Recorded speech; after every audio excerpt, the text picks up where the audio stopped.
Hi everyone, and welcome to Tuesday's Tips with Laurie. Today we are talking about Cutwork made easy. So I'm going to ask you a great question. What does the Bella Box and weddings have in common? Does anybody know? It's Cutwork or Cutwork designs that you can use for both. So this is one of our cute designs that comes out of the Bella Box, and as you can see what Cutwork is, you can see it's cut out from the tea towel. So there's like this hole that we've cut out, and then it's been filled in with a beautiful lace or decorative design. And this is a great design right here. Now if you like doing cut work and you've got a Bella Box, or if you don't have a Bella Box, go ahead and get one. We've just got a few left. But if you did like this design, we do have other Cutwork designs that you can find at your local quilt shop. So to start with, I'm just going to kind of show you a few of the ones that we do have. Now I know that it's summer, but get ready for your Christmas because this is a wonderful nativity hoops, and we do use Cutwork as a technique in the hoops as well. So you can see right through this angel dress right here. And these are just really fun, beautiful designs. And then over on the other side over here, we have our Happy Hoops decor. And we've got a couple of Cutwork items in there. There's the poinsettia as well as the bells. Well, the wedding bells are what I think of when I see bells during this time of year, as well as you can make them for Christmas. But we're going to show you a way of making the wedding bells. And we also have our dinner party Cutwork designs right here. And as you can see, there's several different designs, and you can actually use those, and you can put them about on anything. On one of our tea towels, you can put them on the edge of an apron, on a napkin, on a tissue, or a cloth tissue, as you will. Just lots of different ways of using those. So we wanted to show you a fun, unique way or application, if you will, for a Cutwork. So this is for weddings. So you could even make this on the corner of a handkerchief, and especially if you wanted to give one to the maid of honor or the mothers, or even to the newly married couple, and you could put their a name, or you could put the date. So many options and possibilities. So I'm going to show you how we would go about doing that, and I just wanted to show you some different ideas of the little bell. You can actually use a little bell or a sequin or buttons, anything like that. It would be so cute. Alright, so to start with, we've got our handkerchief right here, and we made this handkerchief from Kimberbell fabric. So this is great. You just roll the hem. So the first thing I do is I iron it with the wrong sides together so that I see right sides up, and then I iron it in half again. Okay? So that way I've got my handkerchief and it's on point. So now what I like to do, and I'm going to turn this so you can see it.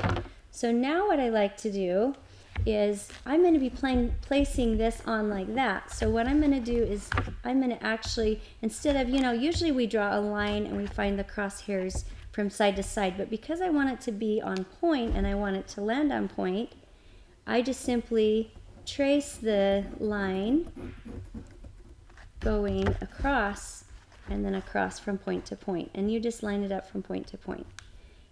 And I'll just do that quickly. And you can use a water-soluble pen or something like that, because we are going to actually put it or place it on sticky back wash away, so it's going to be washed out anyways. And the sticky back wash away is perfect for this because it just holds it right down in place. So then what I like to do is I fold this back right on itself, and I find those two and I line it up, and then I find that the line right here, I just make sure that that line lines up with the middle of my crosshairs right there on my hoop, and then you press it down and it's ready to stitch. Super simple to start with, okay? And when you use our Kimberbell Dinner Party CD, it actually will stitch that line for you, and you can place it right in place as well. Alright, so now after you've placed it, and then since I use this one from the hoops, the Happy Hoop decor, these bells, and I'm going to make them into my wedding bells, what I've done is I've skipped the outside step, but if you want, you can stitch it down if you'd like and then just unpick it later as a basting stitch, or you can add your own basting box, whichever you'd like. I did not add a basting box because it was a small enough design, I'm not going to worry about it. And then what I did is I cut the inside of that placement line out. Now, if your placement line is only single, if you want to double it, I would recommend repeat that step one more time just to make sure that it's nice heavy stitching so that you've got a good secure edging to cut from. Alright, so now the next thing that I do is I use a seam ripper, and then I just get just the fabric, okay? So I did just the fabric, and I'm going to make a little bit of an opening right there in the fabric so I've got something that I can cut. Can you see that?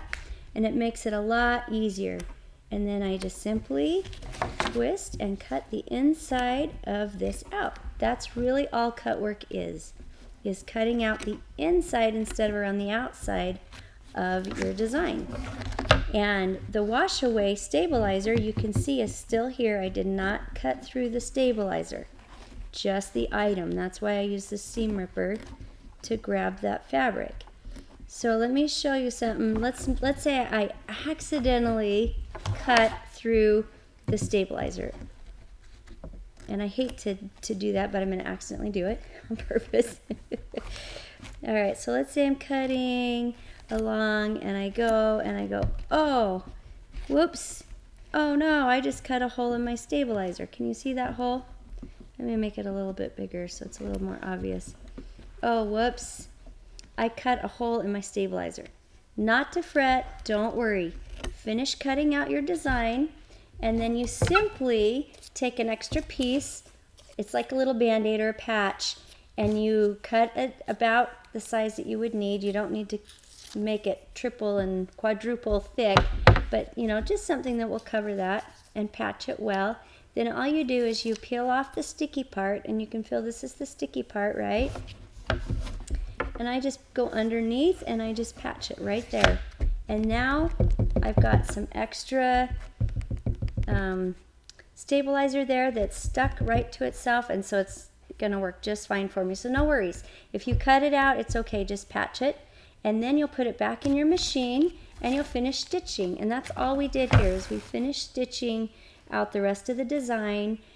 One thing you're going to want to make sure you do, always match the top and your bobbin thread. You'll want to match them because you want it to look just as pretty from the back as the front so that it's reversible. And that's all there is to cut work. It's really quite simple, and I think that you would just love it. If you love this pineapple, I would recommend you go and get some of our other cut work designs and have so much fun and be so creative. We love lots of creativity going on here at Kimberbell. Thank you, and bye-bye.